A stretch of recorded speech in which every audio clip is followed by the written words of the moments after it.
This will replace the bit license. It's safe to say Assemblyman Ron Kim has high hopes for his newly proposed New York law, Bill A-9899. Submitted to the state legislature in February, Kim's legislation takes aim squarely at the so-called bit license, the much-maligned regulatory regime now imposed on crypto startups serving the fourth most populous U.S. In an interview with CoinDesk, Kim went so far as to state his goal is to clear a path for startups, eliminating some of the more controversial components of law, while preserving those he believes can help protect consumers. It would get rid of the fee and the actual license itself, he explained.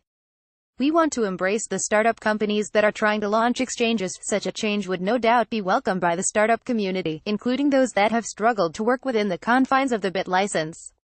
Those tensions were on display during a public forum held in February by two state senators who are planning a piece of reform legislation of their own. To date, only a handful of companies have managed to acquire a bit license since 2015. In fact, the bill's 5 backers, 4 co-sponsors and 1 multi-sponsor according to public records might outnumber the companies that have been approved. Still, it's not entirely clear if and when the bill would become law. Kim said he hopes the bill will start the long road this summer, although it could take until early 2019. Sure to win him support among the technology's enthusiasts, though, is that his argument against the bit license is that it puts too much power in the hands of the New York State Department of Financial Services, NYDFS, and that it was approved through a unilateral process. As of now, one person, the superintendent from one state government agency, has way too much power over the current regulations, without any oversight to determine which exchanges are allowed in the market, he told CoinDesk, adding, the bit license, and its regulations, were created unilaterally through the executive office without any legislative authority. That's not the way we should treat the tech sector, exchange focus. That said, Kim's bill calls for a range of requirements on companies that offer exchange services for cryptocurrencies, including mandates on cybersecurity and record-keeping.